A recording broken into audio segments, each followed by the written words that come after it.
Hello and welcome to the Georgia Tech edition of the Osceola's Nole Your Enemy Opponent Preview. My name is Pat Burnham, and I will be joined today by Kelly Quinlan, the publisher of the Georgia Tech rival site Jackets Online, to get a closer look at the 3-4 Yellow Jackets in advance of Saturday's ACC matchup between FSU and Georgia Tech in Tallahassee.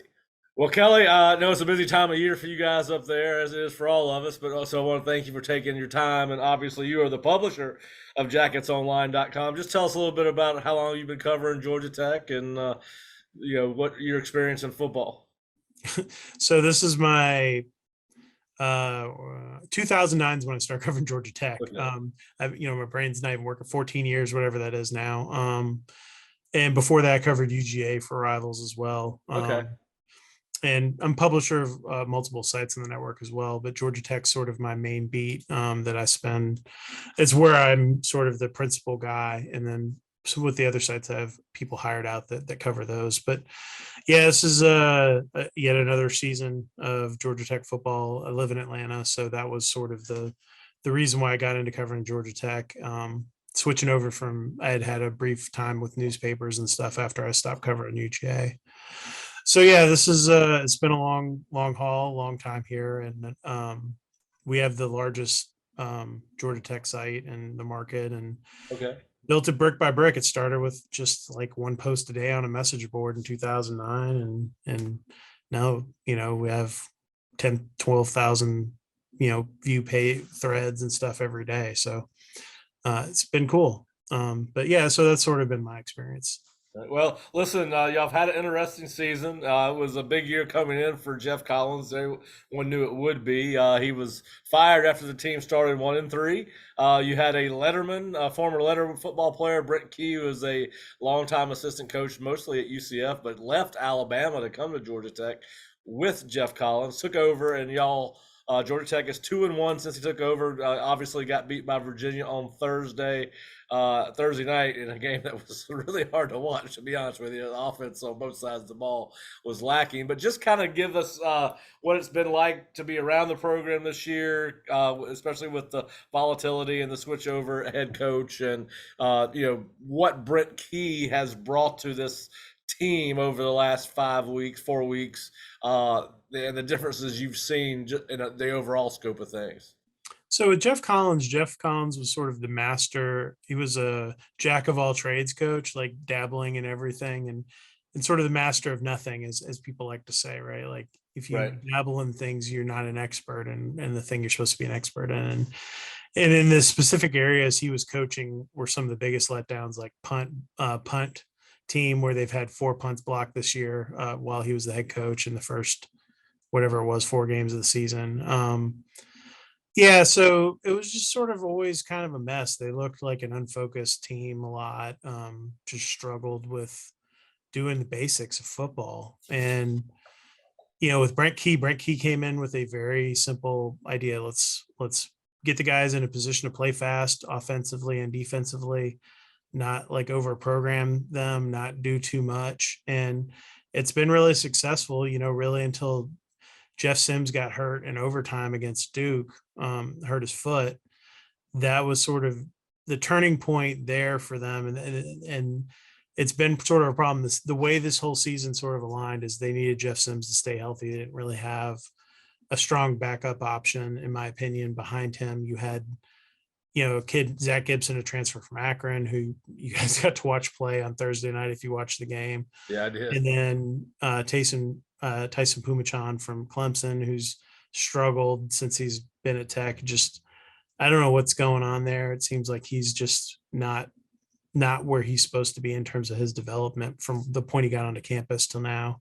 And then Zach Pyron, is a true freshman, is just trying to kind of learn the offense, and swimming from the hose, doesn't have the raw physical gifts of a Jeff Sims that can kind of make up for that lack of knowledge out of the box. So you have all of those pieces, and it kind of culminated in an ugly performance offensively in the second half against Virginia, where they, Virginia stacked the box and dared them to throw the football, and they couldn't run against it. And you have that result where you just, you score a couple field goals, and you had a pick six as basically your only offense. So It's going to be interesting to see what happens this week. We talked to Brent Key today. He said that he expected both Zach Gibson and Zach Power to play. The true freshman hasn't played yet this year. Okay. And that Sims was day to day. My opinion on all this, and that Sims sprained his foot, and it's a separate injury from the injury in the Duke game. So he sprained his foot on top of whatever the undisclosed injury is with his foot.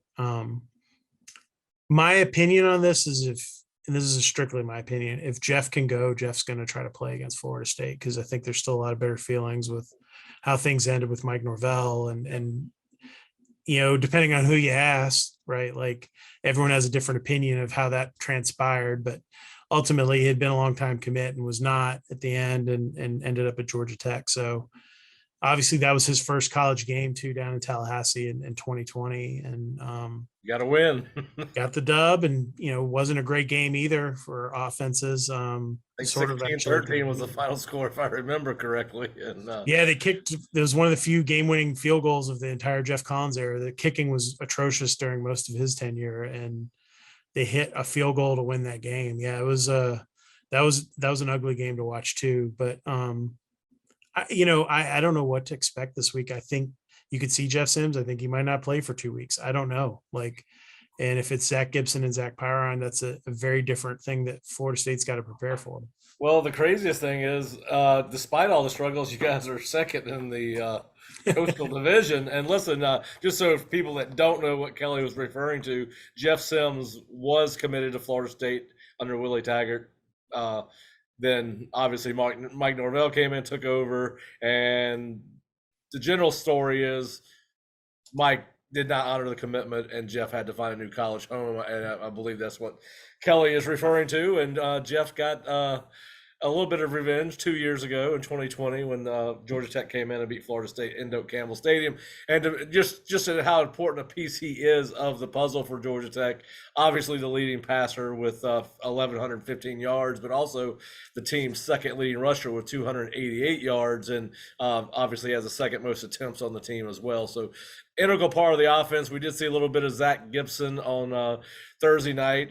He's 11-27 for the year. And then, of course, the run game, your leading rusher is Hassan Hall, who transferred from Louisville. Just talk a little bit about the run game. Listen, if you look at just the stats, the rushing offense is the strength of the team, 84th in the country. Passing the ball is 115th, but I do think that probably has to do more with the offensive line than it does the quarterbacks. But just give us a take on the running game and the offensive line's ability to pass block and run block. So, the running game's been interesting. They lost Jahmyr Gibbs, their premier back to Alabama, who's now sort of a dark horse Heisman guy. Really elite talent. They lost another running back to Oregon State and Jemias Griffin. So they've turned to Hassan Hall, Dante Smith, who's been the guy that came back from that group last year of the top three running backs. He hasn't played as well. Jordan Mason, who's the other running back last year, is in the NFL with the 49ers now. But so they've been trying to kind of find this running back. It's been running back by committee. Dante Smith had a really good game, one game. Hassan Hall's had two sort of solid games, and this last one he was pretty bottled up. And they used both of them in the last game. I think it'll still be committee there as those two guys. And then there's a kid named Jamie Felix, who's from Southeast Georgia, who's a national recruit before a knee injury in high school. Kind of threw him off. He's a guy who's really started to come on in practice, and they got him in one game, maybe it was a Duke game, and I think you might see him this week too. So they have some options there. They need to figure out how to run against. They're going to, if I were Florida State, I would stack the box if Jeff Sims is not in there. I might even do it if he's in there. Dare them to throw the football a little bit. The offensive line's been a work in progress. Is generous. It's just been bad, and they have a walk-on redshirt freshman starting at right guard. One of the guys they brought in to patch it, Paul Teo from Clemson, had an ankle injury that he came in with, had surgery on it, just hasn't been right since then. Pierce Quick, the kid they took from Alabama, has done a nice job. He's played left and right guard for them, but they just haven't really found the production they need in the guard box, and that's been a major problem in the run game. The pass pro has been iffy at times. They just don't get enough of a push up front, and that's something they're working on. And that's where Jeff Sims is such a dangerous weapon with the read option game, and it opens up so much for their run game. And a lot of it's been sort of predicated on Sims' ability to draw defenses' attention, and then that opens things up for guys to bounce outside. Without him, Gibson's a pocket quarterback. He just doesn't have the mobility of anything close to him. Pyron's sort of in the middle between him and Sims. He can run a little bit. So I think that's why they're getting him ready this week, and why, Key said that both would play. So I would assume that you would see Pyron in some packages where there's some read option things and maybe a little more run game to try to get something going there and take some of the pressure off the offensive line, because they're just not capable of blocking enough. They don't have a super dynamic blocking tight end either to come in and kind of give them that sixth guy either. The tight ends are mostly more of receiver based guys that have, their starting tight end Dylan Leonard was a high school wide receiver, was 195 pounds. It was started as a walk on too, and earned his way on a scholarship. So to me, I think they're going to have to find ways to run the football, and the pass game has been inconsistent. There've been games though where they just got away from throwing the football too. Western Carolina, they just ran the football. It was raining and a rough night, and Jeff Sims wasn't on, so they ran the football. So the pass game, if they have time, I think it can be productive, but I just think it's going to be a work in progress all season for them there. Now, the one guy that does stand out is Nate McCullum. He's gotten leads the team in receiving by a lot, 34 receptions. The next closest guy is Hassan Hall, who's obviously the team's leading rusher. But 34 catches for 345 yards. What kind of weapon is he, and what kind of player is he? Nate's just a tough kid. I mean, he's not a big guy. He's not the fastest guy in the world. He's shifty. He's also the punt return guy. He's good at making people miss in space. He has really good hands and is very solid. And they like to use him in a variety of ways and mismatches and get him the ball different ways, whether it's screens or even running over the middle and things like that are a little less common, wheel routes, all that kind of stuff. He's really good at running his routes and getting open and then finding the soft spot in the defense. I think he's done a nice job for them. The guy that's sort of the X factor at that receiver position is a kid named Leo Blackburn that was a really highly touted prospect that tore his ACL last year in the first open scrimmage of the season in fall camp. And then he hurt his wrist going into this season, and he's just started to play again, and he's a real problem for teams to cover. He's 6'5" and 200 pounds and can fly. And he's a guy that if they can get the ball downfield, he's their big play guy, as well as McCollum. He's starting to get more confidence in his wrist. And I think those are sort of the two guys that I would look for in the pass game. As and they mix things up, right? They'll line a running back up at outside and throw him a screen. Like, they do a lot of different things in terms of the passing game. Chip Long's very multiple, obviously. So that's sort of the other side story in all this too. Chip Long, offensive coordinators, Mike Norvell's former offensive coordinator at Memphis. And they're very much cut from the same tree. They're same kind of schemes. Dell Alexander, the receivers coach, was on staff with Norvell at Arizona State and Memphis. And so they're all, there's a sort of a tight knit thing between all those guys. And then my other favorite storyline right now too is the quarterback coach, Chris Swinkie, coming back to Florida State for the first time. And him having this weird situation where a starting quarterback, may not play, and trying to get these backups ready and all this. So it's a very stressful week, I'm sure, for Chris.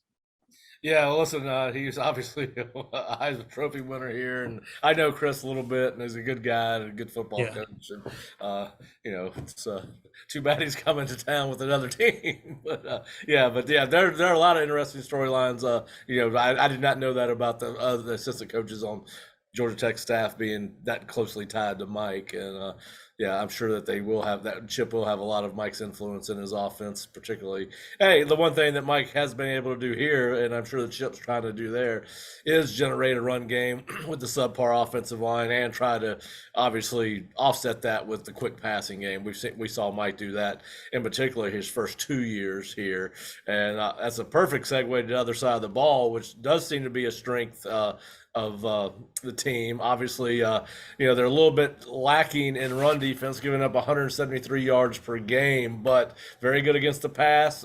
215 yards a game, 47th in the nation, I believe that's correct. And then, of course, where do they really make their hay is this defense. The Georgia Tech defense makes a lot of impact plays, sacks, 2.14 a game, and then TFLs really in the run game, 7.2 per game, which is 13th in the nation. Interesting. You look at the guys on defense physically; they look the part. If you go down your stat line, both your starting linebackers lead the team in tackles, and you got a strong safety that's either third or fourth, and that's about what you usually see on good defenses, right? The linebackers are making the tackles. Some guys that stood out to me, obviously, are the linebackers. Charlie Thomas. I cannot pronounce Ely. Ace Ely. Okay, Ely. That's what people call him. And then, of course, on the front, Keon White really stands out, number 6. So just talk about the defense. It's 4-3. I think they're a little bit more multiple in nature. I think I saw them do some 3-down stuff, some odd front stuff against Virginia.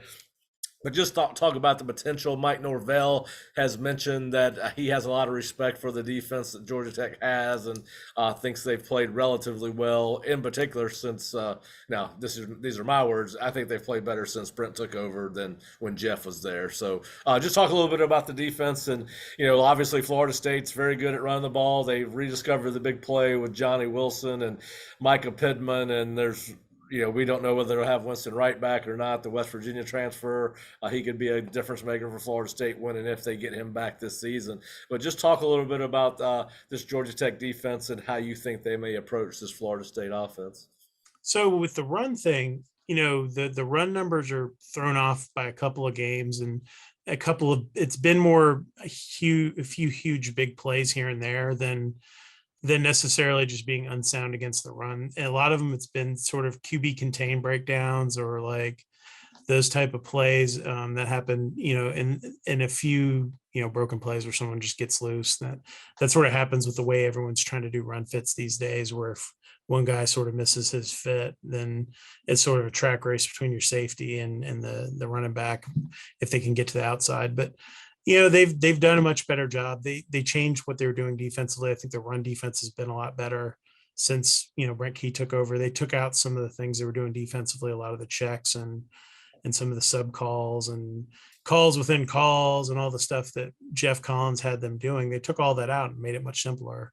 They're playing a lot faster. Just hey, let's this line up and play and see what happens. And they've been good at getting takeaways, getting pressures. I think they had 17 hurries last week, but no sacks. Okay. The pressure's been there. Even with just bringing 4 or 5 guys, they've been good with 4-man pressure. It's interesting. These two teams, there's a lot of mirrors to me when I look at Florida. I've watched Florida State a few times this year, and Georgia Tech, you have, sort of the athletic quarterback that runs around, and when he's on, he's good, and when he's not, we'll throw the inexplicable interception or there's a lot of stuff that I just see between, Travis and Sims, and then defensively, just, a really athletic defense. I think both teams have that. And, with Georgia Tech, Keon White's sort of the pass rush guy. They've been getting good production at the D tackle position. Like you said, they do go odd at times. The rush ends will stand up and rush that way. Some of them are a little more comfortable with that. They use their nickel sort of like a Sam linebacker a lot of the time. KJ Wallace is the nickel guy. He's made some plays, but he's also been a guy that's been abused a little bit by tight ends. It's been sort of interesting. The kind of big story in defense too has been their best safety, Jalen King, went out in the Pitt game, and Clayton Powell-Lee, who was a freshman that's a legacy kid that no one really thought much about, is kind of stepped in as playing as a true freshman. He was sort of a guy that was kind of thought of as a throw-in with a kid named Horace Lockett. That was a 4-star defensive tackle they signed. They were teammates in high school. And everyone was just kind of, oh, this is a nice story. He's a legacy kid. And he just came in and worked his butt off and jumped guys who were older and put himself in this position. He's played pretty well for them too. Their 2 corners are pretty solid in terms of one-on-ones. On the outside, they'll play man outside and dare you to throw. They'll do mixed coverages.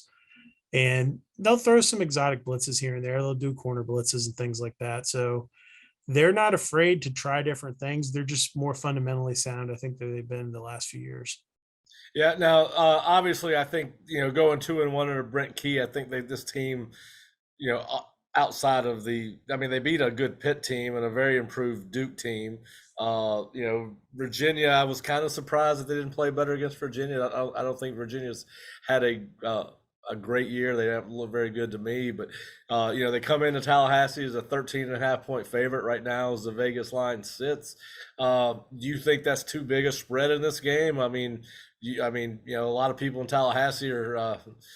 Some of the people I've talked to are kind of already talking about the Miami game. Is this a game that Florida State needs to be leery of with what's going on down there the last 4 weeks? I mean, I think so. I sort of do think there's some like traditional aspects to this stuff. So like Georgia Tech's won 4 in a row in the regular season against Florida State. Yep.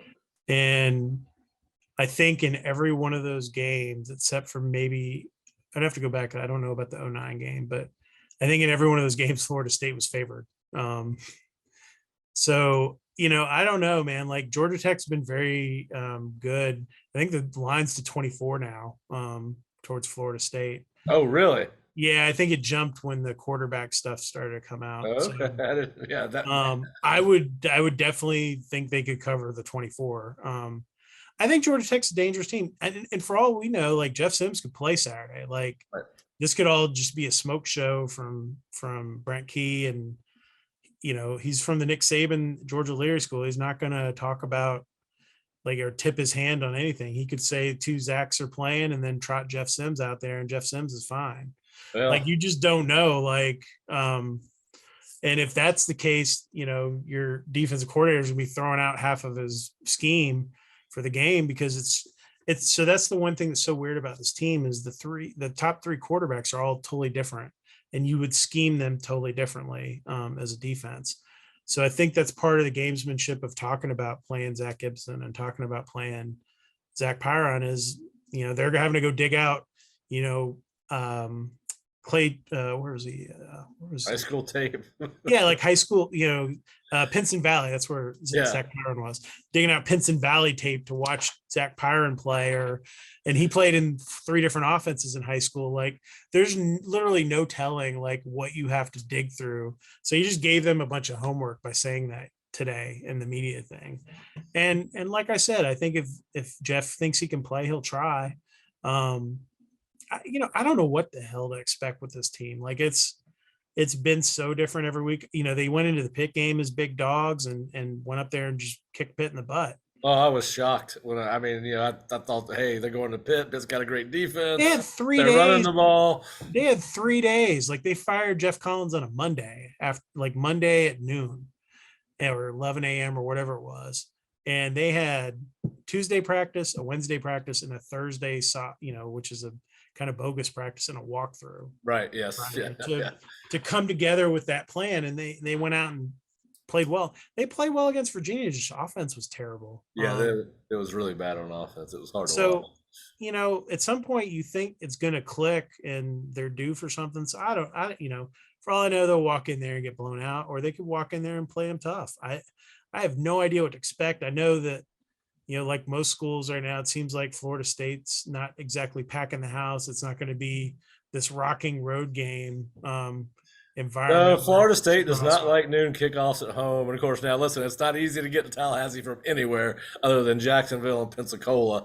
So it will be interesting. I was thinking about that the other day, and you're exactly right. The line has gone up another 10.5 points. It is now at -24 for FSU, and 3 hours ago when I started doing some prep work for this call, it was -13.5. So you are right. Now, listen, we've seen stranger things happen in college football, right? And then this rivalry has always been a little weird. I think it's been evenly matched over the course of the history of the rivalry. 14 wins for Florida State, 11 for Georgia Tech, and 1 tie. And of course, you've mentioned Georgia Tech's won the last 2 ball games in a row. 2015 and 2020, and then of course have won the last 4 regular season games. So, but you're right. It may not be the packed house we saw against Clemson or Wake Forest, and Yes, I've seen a lot of griping about the noon. I love noon kickoffs myself.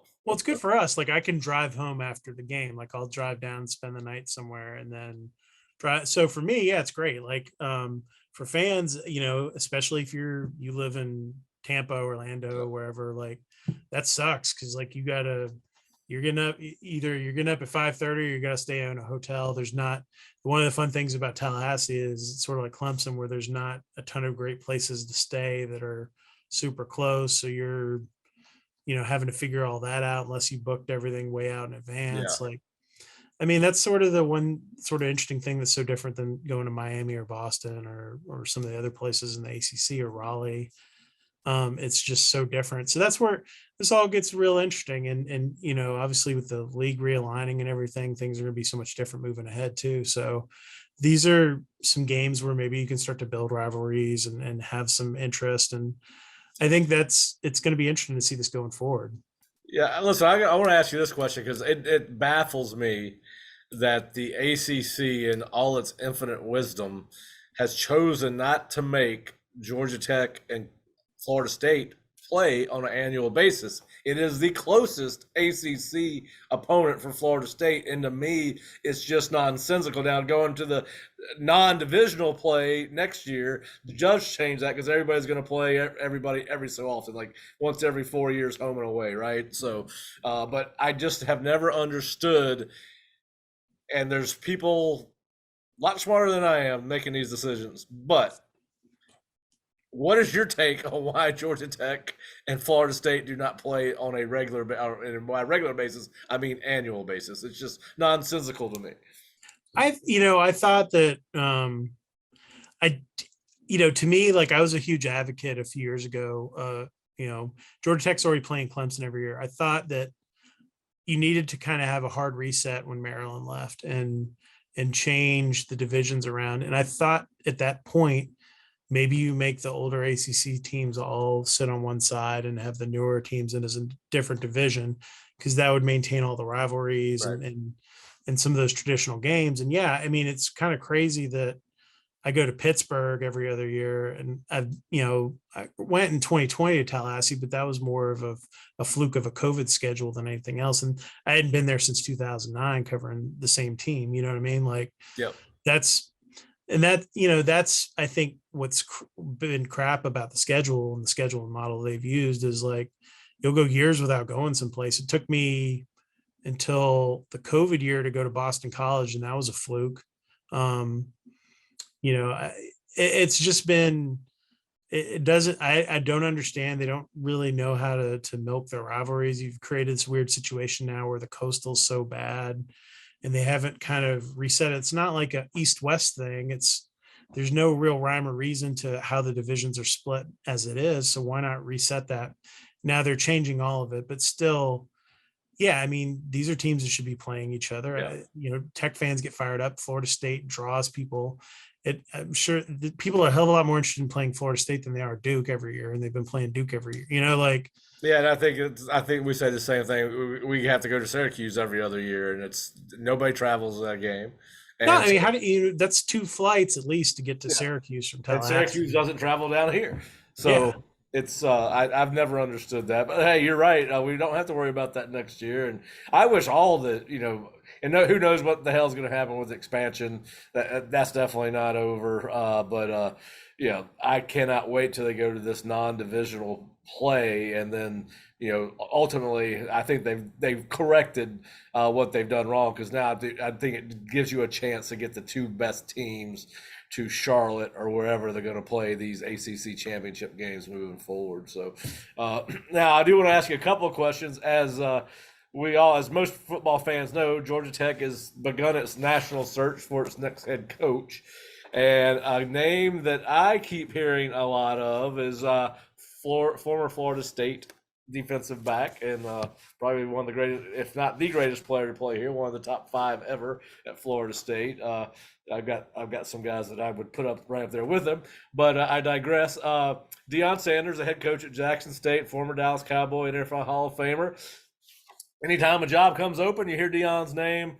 obviously, he played professional football and baseball in Atlanta. A huge name in Atlanta. Still has a large fan base there.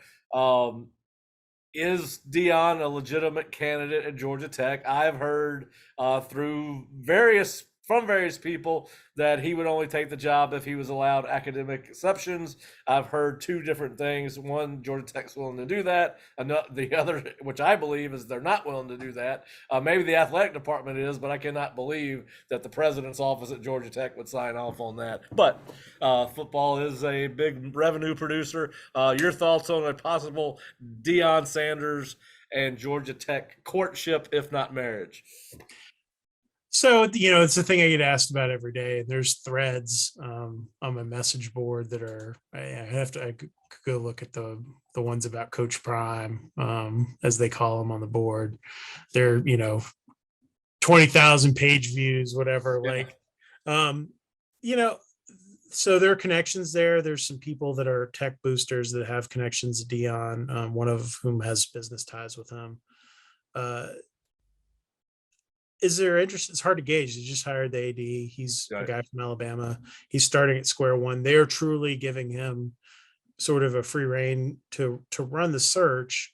Now, will his name be suggested? Absolutely, because some of the people, like I said, involved know Dion, and it would push him. I think from Dion's perspective, from everything I've heard, is he's going to entertain all the different options that he has and see what makes sense. To me, the X factor in all this too is what happens with Mike Norvell at Florida State, and how happy is he, and does he get other opportunities? Say they lose Saturday and the season starts to unwind, what happens there? So, it's one of those things. Be Armageddon around here if they lose. Yeah, I mean, exactly. Like, it's not like, Mike Norvell seats on, at least. You don't want to talk about like how hot it is, but the seat's on, right? Like, so, do guys, does he try to jump and make a move? Listen, I've heard his name bandied about at Arizona State. I can't see it, and I can't see Florida State making a change at all this year. To be honest with you, I think it would have to be such an implosion of the last 5 games. But I could. Well, they do have a lot of dead money, right? Still out to Willie, right? Yes, Willie's going to be living off Florida State money for a long, long time, and I believe I think they've just they had to pay a lot of Jimbo's assistant coaches too. So I think that there's still a lot of now they may be out from under that umbrella, but anyway, it's and I don't know. I can't see Florida State making a change with Mike, but I don't know from that standpoint. Just to answer your question, I would hope that if Mike were to leave of his own reasoning or whatever, I hope that Florida State would go out and hire somebody that's got head coaching experience at the FBS level. That's how I leave that. But yeah. So that's sort of where Tech fans are, right? Like, there's a huge divide in this. There's people that are like, yes, Dion would make Georgia Tech immediately relevant. Then there's a group that view him as a slightly better version of Jeff Collins, right? Like a guy that can sell things, can recruit. But how much substance is there to that style, right? Like, he's doing what I would term as and your fans appreciate this, the 1990s Bobby Bowden model. Like, they are just more talented than everyone they play at their level, like as a flat thing. Yes. And that was what Florida State was, right? In Miami during their runs.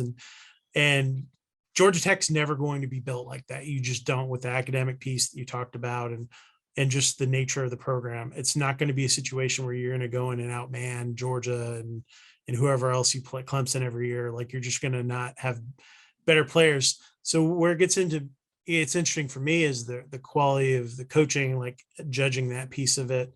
Like, what can he do in terms of building a program that's sustainable? You talked about the academic piece. They have exceptions now for kids. There's a certain number they get every year. Would they bend that for Dion? I don't know, because the trick here now too is keeping kids in school and keeping them happy, and that's been an issue for every head coach at Georgia Tech since the NFL became a money-making opportunity for people.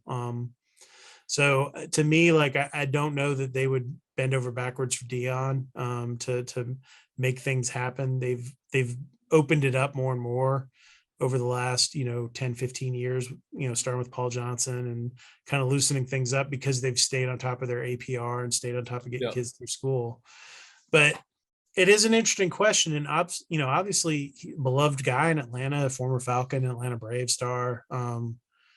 It would be a home run for my business, at least in the short term. Yes, it would. So I have a little bit of a rooting interest in terms of that way, but to me, I think you've got to find somebody that can coach guys up, and the player development piece has been the biggest issue under Jeff Collins, and just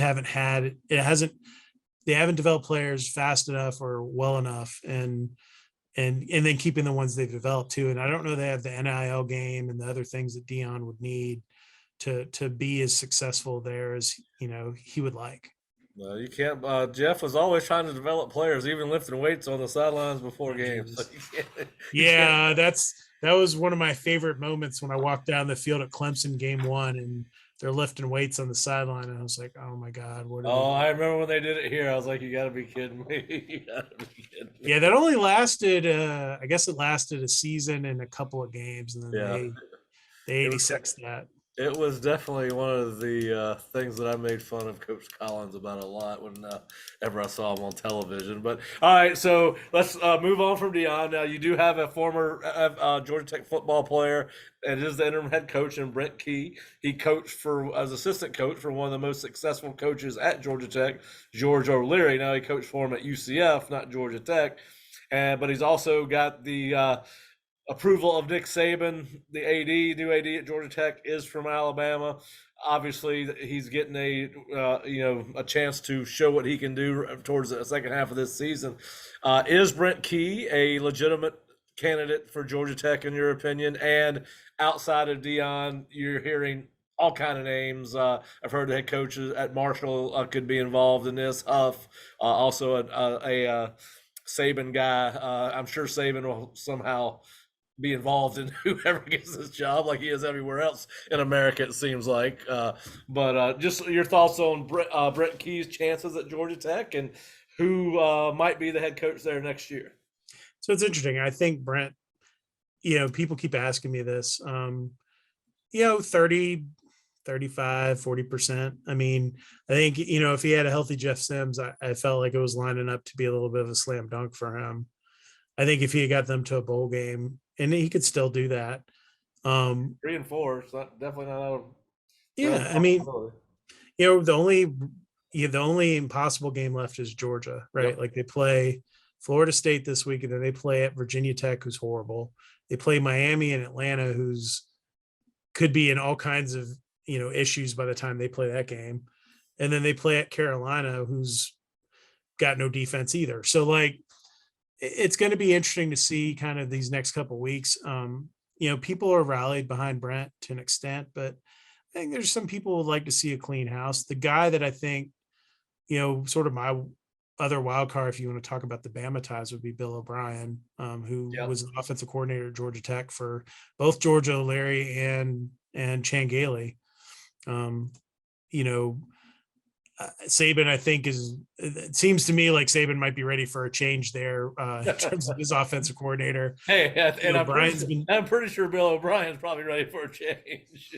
and he was the first call during the last search by the AD. He was with the Texans at the time, and they were in a playoff run, but that was the first call by Todd Stansbury, or one of the first calls was to Bill O'Brien. Obviously, the guy knows Georgia Tech really well. He's been in a lot of jobs. He was close, at LSU before Brian Kelly decided to jump on that. So, that's a guy that I would look at. People talk about Jamie Chadwell. I don't know. That's where it gets hard to read, like with the new coach, what he's interested in. Charles Huff, the guy at Marshall's, a guy who's interesting to me, young black coach who's really, really has a lot of ties, recruiting these areas and has done well at a tough job at Marshall. Yeah, I don't know. I don't know what Notre Dame win. What? You got that Notre Dame win. That's a big feather in his cap. So did Stanford, who's pretty horrible too. But Stanford, who won a game this past week, hitting 5 field goals only. Oh, did you see the picture of how the people in there was almost nobody at the Stanford game this past weekend. I mean, it was crazy. It was their first homecoming in 3 years too. Hey, I want to throw a name at you just because he was Georgia Tech quarterback. I like him. I have not talked to him in years, but he's a really good guy. George Godsey. So if Todd Stansberry were still AD, yeah, I think. I Yeah, mean, he almost. So it was interesting. There was a whole situation last year where he almost became the offensive coordinator at Georgia Tech, and sort of almost like a coach in waiting situation. really? Okay. They approached him about possibly coming back when Georgia Tech played at Miami, and uh, he ended up parlaying it into an extension and a promotion with the Dolphins. Like he went to them, he's like, "Hey, I got this opportunity at my alma mater or whatever." Suppose Yeah, this is all rumored to have yeah, he happened. became co-offensive coordinator Yeah, for and then he 5 years ago. became the offensive coordinator, Yes. and so clearly something happened, or somehow whatever happened was parlayed into that, and then obviously their coach got fired and he got let go. But Goose, I would imagine maybe you have a conversation. I think you need someone with head coaching experience if you're not I going to agree. get Brent I Key. agree. I think you would like someone with a pedigree. A dark horse name I would throw out there is a guy who's built programs really well, but not as much in the area as Mike Houston at East Carolina. Oh, he's a fantastic coach. He is And I that. think part of me feels like maybe that's what they need. That's what they got with Paul Johnson. They've I don't know that it's a perfect fit, but he's a guy who's won everywhere he's been and built successful programs Yep. kind of brick by brick. And he took over a terrible situation at East Carolina. Scotty Montgomery ran them into a ditch. And he would be taking over a better situation at Georgia Tech. So he's a guy I would talk to if I were them too. Yeah. I think it's too early to really know necessarily which way this is going to fall. Brand obviously knows Jay Batt, the new AD. Um, how much does that play into this? How much does if Bill O'Brien calls you and is like, yeah, I want the job.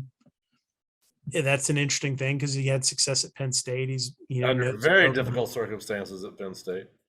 He can coach.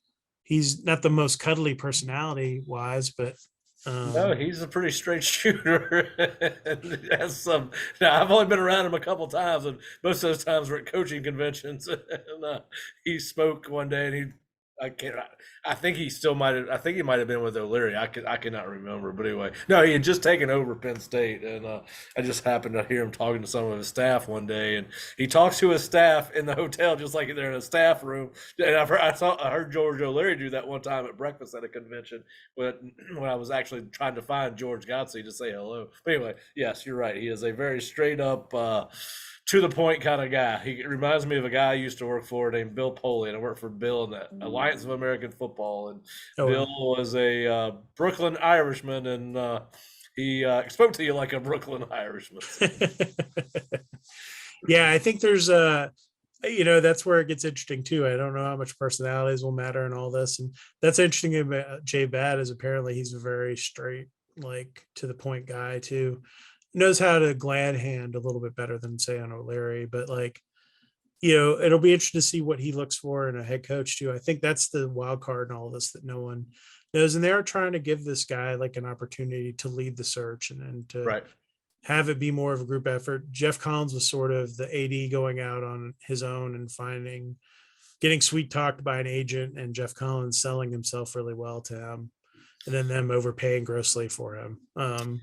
Well, listen, This is that more Temple development. job's been really good for him and for Manny Diaz. They Yeah, Temple came out okay in that they got paid two different buyouts within like 30 days of each other, from one from Jeff Collins and one from Manny Diaz, and were able to spin that into a new coaching hire. Now they screwed the hire up horribly and hired a guy that ran their program also into a ditch and Rod Carey. But yes, you yeah. know, it's they made I think $2.5 million or something like that in buyout money and for basically not much work on their end. So yeah, it's been that was a weird stepping stone job for a lot of people. Matt Rule is another Yeah. name that's come up. I think if I'm Matt Rule, I think Matt Rule's too close to Jeff Collins in a lot of ways. They're friends and cut from the same tree. And Matt Rule actually came out to some practices at Georgia Tech and was like, he's so much like Jeff Collins. I can't imagine that flying. But Even to the same no sleeve hoodie top with the Yes, yeah, yeah, yeah. the sleeves with the Sleeveless hoodie. medium vest. Yes, Yeah. yes. So maybe you're right. Maybe that automatically gets him axed out of the Yeah, I mean, service. that's probably a little PTSD ish for tech people, but he seems like a great guy from having met him. But like, I think I don't know. I think people generally go in a different direction. That's why I think Dion might not make sense either. You tend to go if you go from a loose players coach like Jeff. The counter to that would be a more buttoned up guy like an O'Brien or Brent Key's not buttoned up, but he's very blue collar. Yeah, I don't know. I think this could go a million different ways. I've covered quite a few coaching searches over the years, and they always seem to go in a strange direction at Georgia Tech. Well, they never. It's never. Well, most of the time, it's never the first couple of names that are mentioned when the job first comes open, Yep. right? It Well, always. like the AD search we just went through covering here as media, like I had the first couple of names nailed of people they interviewed, and those didn't go anywhere. And then Jay Bat was I knew there were two young outside guys. I got one of them, which was a guy named Zach Selman from Oklahoma, who's Leroy's nephew. Yep. But like I missed the other one, and it was Jay Bat. I didn't know who it was. Couldn't figure it out. So yeah, you never know. Jeff Collins kind of came out of nowhere. He was one of the people on my initial list where I was like, I would not hire this guy because I knew stories about him from other places, and apparently I had done more background and more of a background check on him than other Georgia people Tech. did. Yeah. Yeah, listen, every time the job comes open here, it's supposed to be Bob Stoops. We've heard it the last 2 times. Supposedly been spotted in restaurants around town, and of course, none of it's true. But in fact, there's a pretty good story. Mark Stoops was a legitimate candidate, and I believe actually won the job when Mike got it, and possibly when Willie got it. But long story short, because of the number of times people heard Bob Stoops and the amount of people at Florida State wanted to see Bob Stoops hired, Mark kind of backed out of it. It took away about his interest kind of waned because he was going to be literally the little brother getting the job. Yeah. And so anyway, yeah, these coaching jobs are fascinating. They're great water cooler talk for sure, and everyone's opinions are different. And I've had so many conversations about who may end up where since all these jobs have started coming open earlier and earlier. I tell you what, it's a profession that was never much on longevity as an assistant or head coach. He's even gotten more that way, the more money that's being pumped into these programs to run these programs. So, Kelly, I know I kept you longer than you probably had, but I want to thank you for your time and thank you for your insight on Georgia Tech, and obviously look forward to seeing you Saturday afternoon in the press box. And it'll be a great game, and I know our subscribers and viewers will enjoy listening to what you had to say about the Brent Key led Georgia Tech Yellow Jackets as they get ready to come to Tallahassee. Yeah, appreciate it, Pat. Thanks.